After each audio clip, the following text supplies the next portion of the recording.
Bien-aimés dans les Seigneurs, nous vous saluons au nom de notre Seigneur et Sauveur personnel de notre vie.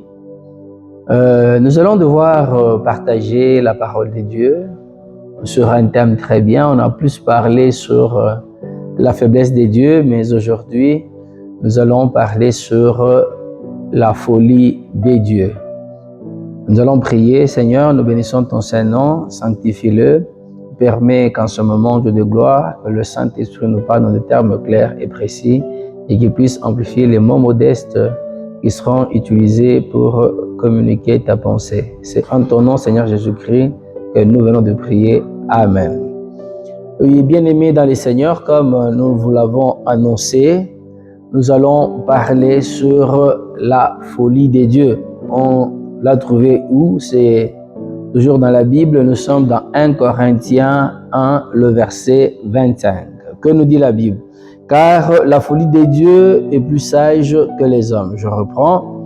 Car la folie des dieux est plus sage que les hommes et la faiblesse des dieux est plus forte que les hommes. On a déjà parlé sur la faiblesse des dieux. Maintenant là, nous allons parler sur la première partie de ce verset, sur la folie des dieux est plus sage que les hommes. Et nous commençons par la définition. La folie, c'est quoi? Nous, un fou, c'est qui? La folie, c'est l'état d'une personne qui a perdu la raison. C'est-à-dire quelqu'un qui ne sait pas démontrer de choses. Quelqu'un, quand il avance des choses, il ne sait pas bien administrer les preuves. Donc, c'est comme ça, c'est-à-dire quelqu'un qui ne sait pas parler des choses qui sont trop raisonnables, si de manière trop simple, c'est cette personne-là qu'on appelle fou. La deuxième dimension de cette dimension, c'est une personne atteinte de l'aliénation mentale. Personne atteinte d'une aliénation mentale, c'est-à-dire quelqu'un qui vit dans un monde fictif. Il est dans une fiction, c'est-à-dire il est dans un monde imaginaire. C'est-à-dire quand il parle de choses, ce que vous trouvez normal, lui trouve anormal. Ce que lui fait, c'est des choses qui sont anormales, il trouve anormal. Il trouve normal, quelqu'un un peu comme j'en ai vu dernièrement, quelqu'un qui entre dans un canal, là il y a de l'eau sale, il prend ça, il boit. Il trouve ça normal.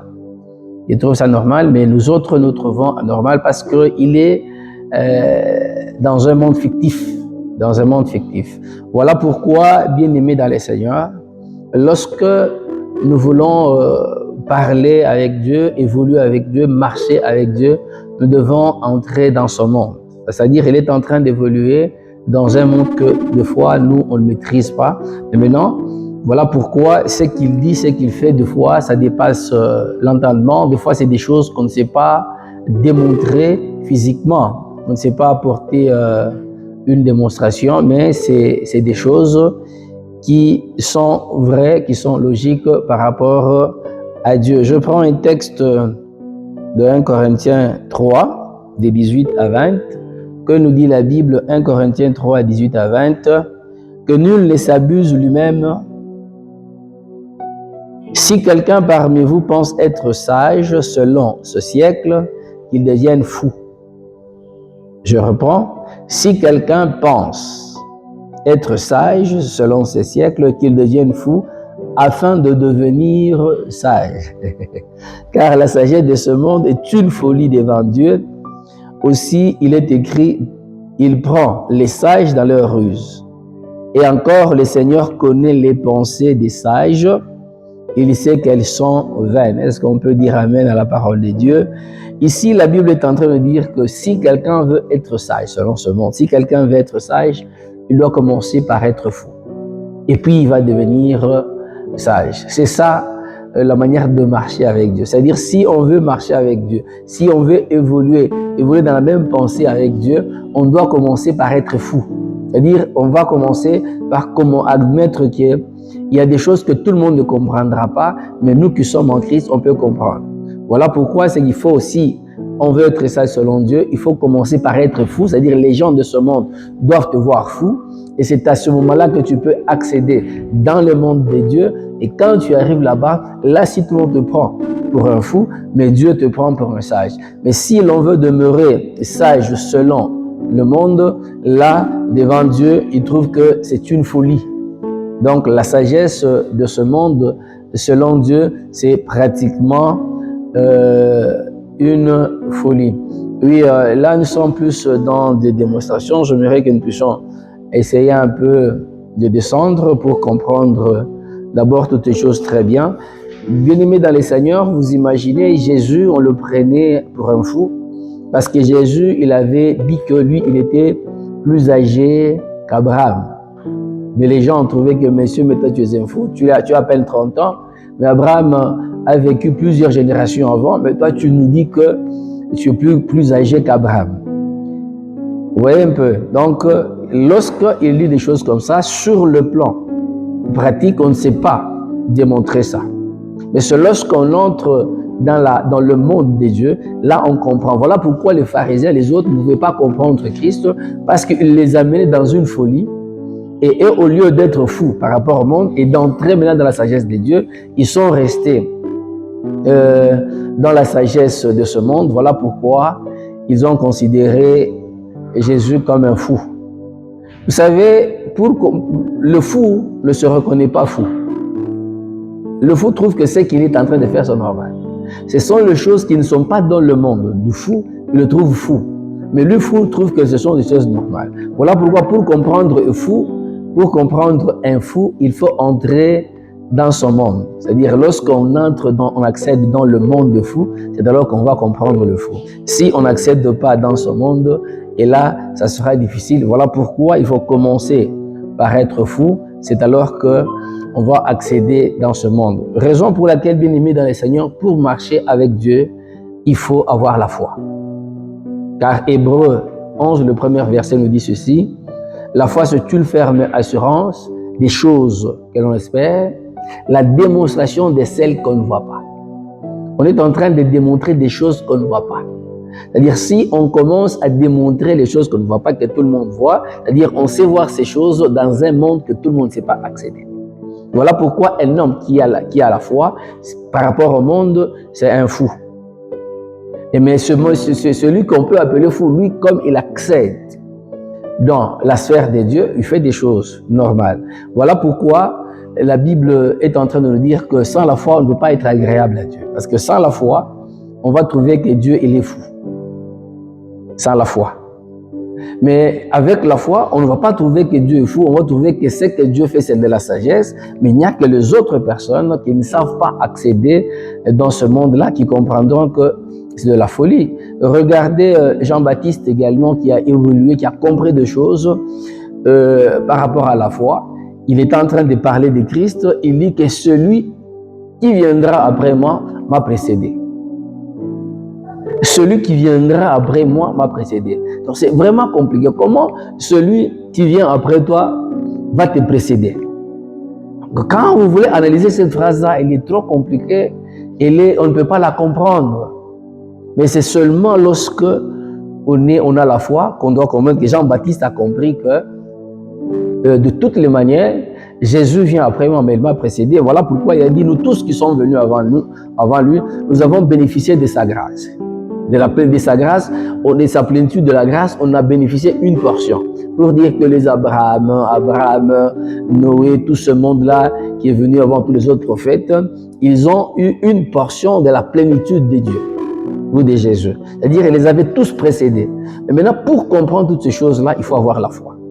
Voilà pourquoi la folie de Dieu, elle est en train de se définir de telle sorte qu'il y a des choses que Dieu fait, il y a des enseignements que Dieu donne, il y a des choses que Dieu est en train d'annoncer, que le monde ne sait pas ne sait pas comprendre, et le monde est en train de le prendre pour un fou. Voilà pourquoi on se retrouve dans un cas, dans deux camps. Là où Dieu est en train de dire que la sagesse de ce monde, devant lui, c'est une folie. Maintenant, qui est fou? C'est-à-dire ceux-là qui ne comprennent pas Dieu, ceux-là qui n'entrent pas dans le monde des dieux, sont en train de trouver que Dieu est fou, et Dieu trouve que ceux-là qui n'accèdent pas aussi dans sa sphère sont des fous. Voilà pourquoi, bien aimés dans les Seigneurs, donc la folie de Dieu, il n'y a que ceux-là qui ne comprennent pas Dieu qui peuvent comprendre que Dieu est fou, mais en soi, il n'est pas fou, parce que pour comprendre un fou, il faut accéder dans son monde, parce que selon ce monde, le fou est dans un monde fictif.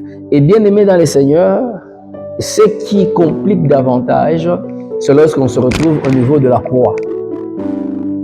Lorsqu'on se retrouve au niveau de la croix, c'est là que les choses se compliquent. C'est là où il y a d'autres qui sont en train de considérer que la prédication de la croix est une folie. Nous sommes ici dans 1 Corinthiens 1, des 18 à 24.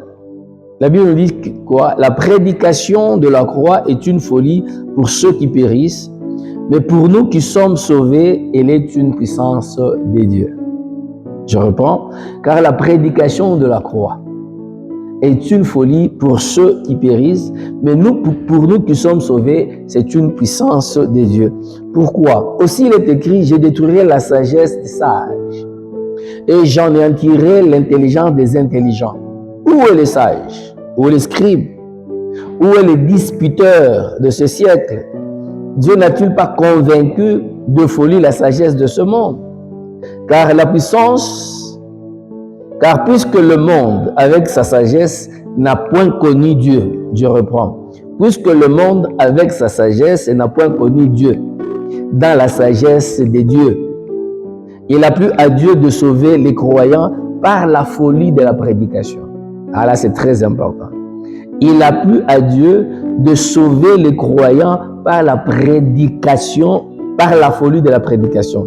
Les Juifs demandent les miracles. Les Grecs, c'est la sagesse. Nous prêchons Christ crucifié. Scandale pour les Juifs. Je reprends. Nous prêchons Christ crucifié. Scandale pour les Juifs. Et folie pour les païens.